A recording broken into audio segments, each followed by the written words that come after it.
Halo Sobat Tata Ruang, jumpa lagi dengan kami channel yang selalu memberikan inspirasi tentang desain rumah dan tata ruang. Dalam kesempatan kali ini, kami akan membahas tentang 10 kelebihan dan 10 kekurangan rumah subsidi. Rumah subsidi menjadi salah satu solusi bagi masyarakat berpenghasilan rendah untuk memiliki hunian sendiri. Program ini dibuat pemerintah agar masyarakat yang sebelumnya kesulitan membeli rumah, kini punya kesempatan memiliki tempat tinggal dengan harga yang lebih terjangkau. Namun, seperti halnya produk properti lainnya, rumah subsidi tentu memiliki kelebihan dan kekurangan.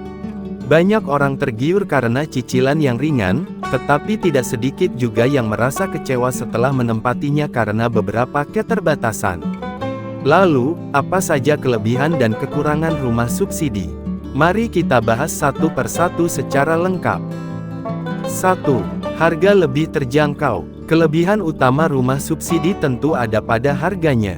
Harga rumah subsidi jauh lebih murah dibanding rumah komersial karena pemerintah memberikan batas harga maksimum dan bantuan pembiayaan. Hal ini membuat masyarakat dengan penghasilan terbatas tetap bisa membeli rumah. Jika rumah komersial di kota bisa mencapai ratusan juta hingga miliaran rupiah, rumah subsidi biasanya berada di kisaran yang jauh lebih rendah. Inilah alasan utama rumah subsidi sangat diminati.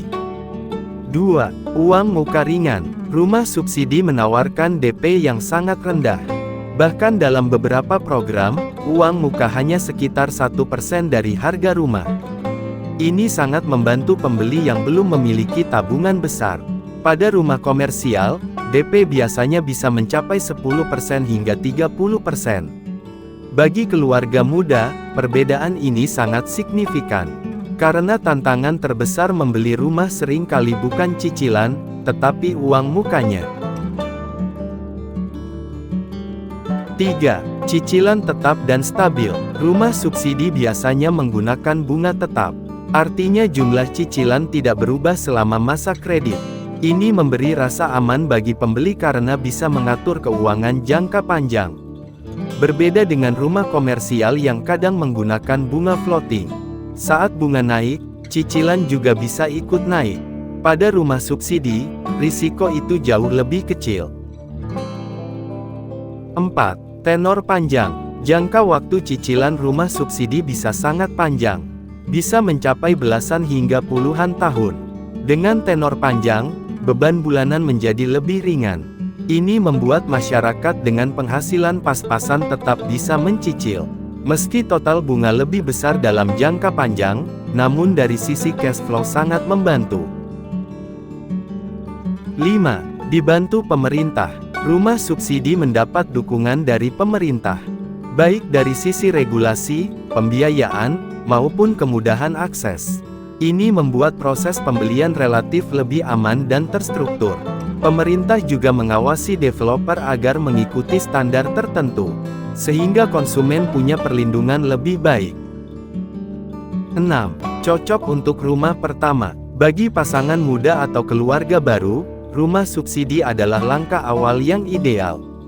Daripada terus menyewa rumah atau kos, lebih baik mulai mencicil aset sendiri. Rumah pertama tidak harus mewah. Yang penting menjadi awal kepemilikan properti. Dan rumah subsidi memberikan kesempatan itu. 7. Legalitas lebih jelas. Karena berada dalam program resmi pemerintah, legalitas rumah subsidi umumnya lebih jelas. Mulai dari izin pembangunan hingga skema kredit. Ini mengurangi risiko penipuan dibanding membeli properti ilegal. Namun pembeli tetap wajib melakukan pengecekan.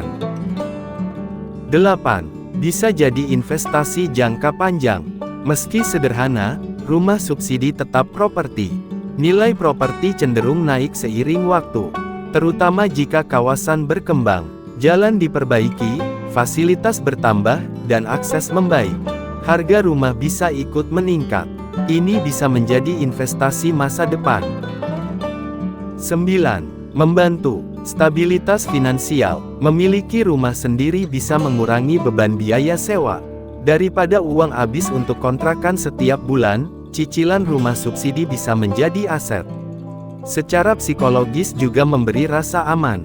karena memiliki tempat tinggal tetap. 10. Kesempatan meningkatkan kualitas hidup. Punya rumah sendiri memberi ruang untuk berkembang.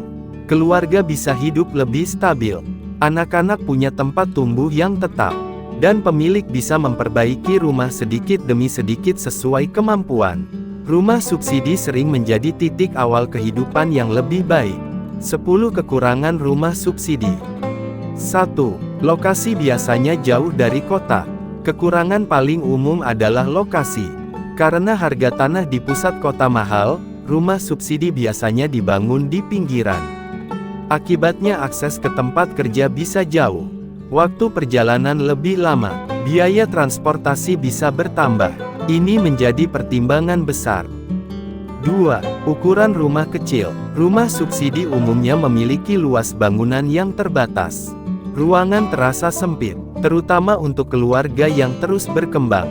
Jika anggota keluarga bertambah, ruang bisa terasa kurang.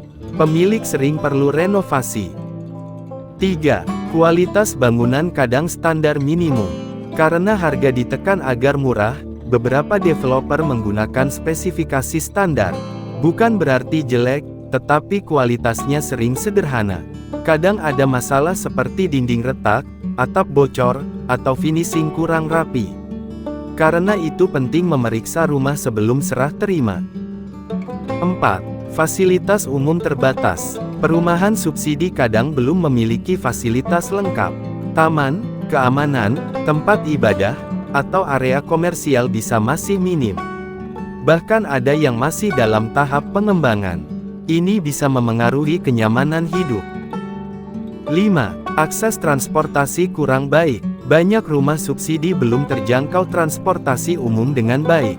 Jika tidak punya kendaraan pribadi, mobilitas bisa sulit, terutama untuk bekerja atau sekolah. Ini menjadi tantangan besar bagi sebagian keluarga. 6. Aturan renovasi dan penjualan. Rumah subsidi memiliki aturan tertentu. Tidak bisa langsung dijual atau dialihkan sesuka hati dalam periode tertentu. Ini membatasi fleksibilitas pemilik. Jika butuh pindah cepat, prosesnya bisa rumit. 7. Lingkungan belum sepenuhnya berkembang. Karena banyak dibangun di area baru, lingkungan sekitar kadang masih sepi. Fasilitas seperti minimarket, sekolah, rumah sakit, atau pasar belum lengkap. Penghuni perlu waktu menunggu perkembangan kawasan. 8. Potensi banjir atau infrastruktur belum matang. Beberapa proyek rumah subsidi dibangun di area pengembangan baru. Kadang drainase belum optimal, jalan belum sempurna, risiko genangan atau akses rusak bisa terjadi. Karena itu survei lokasi sangat penting. 9. Nilai jual tidak selalu cepat naik. Tidak semua rumah subsidi punya kenaikan harga yang bagus. Tergantung lokasi dan perkembangan wilayah. Jika akses buruk dan fasilitas minim, kenaikan harga bisa lambat. Berbeda dengan rumah di lokasi strategis. 10. Persyaratan pembelian cukup ketat. Rumah subsidi tidak bisa dibeli semua orang. Ada syarat penghasilan, status kepemilikan rumah, dan dokumen tertentu. Jika tidak memenuhi syarat, pengajuan bisa ditolak. Proses administrasi juga kadang cukup panjang. Kesimpulan, rumah subsidi adalah solusi nyata bagi masyarakat yang ingin memiliki rumah dengan biaya lebih terjangkau. Kelebihannya sangat menarik, harga murah, cicilan ringan, dan bantuan pemerintah. Namun kekurangannya juga harus dipertimbangkan matang-matang, terutama soal lokasi, ukuran, dan kualitas bangunan. Jadi sebelum membeli rumah subsidi, lakukan survei lokasi, cek reputasi developer, dan hitung kemampuan finansial dengan realistis. Karena membeli rumah bukan hanya soal murah, tetapi soal kenyamanan, keamanan, dan masa depan keluarga. Pada akhirnya, rumah terbaik bukan yang paling mahal, tetapi rumah yang paling sesuai dengan kebutuhan dan kemampuan. Closing, kalau menurut kalian, rumah subsidi itu lebih banyak untungnya atau malah lebih banyak tantangannya? Tulis pendapat kalian di kolom komentar. Dan semoga pembahasan ini bisa membantu kalian yang sedang mempertimbangkan membeli rumah pertama. Sampai jumpa di pembahasan berikutnya.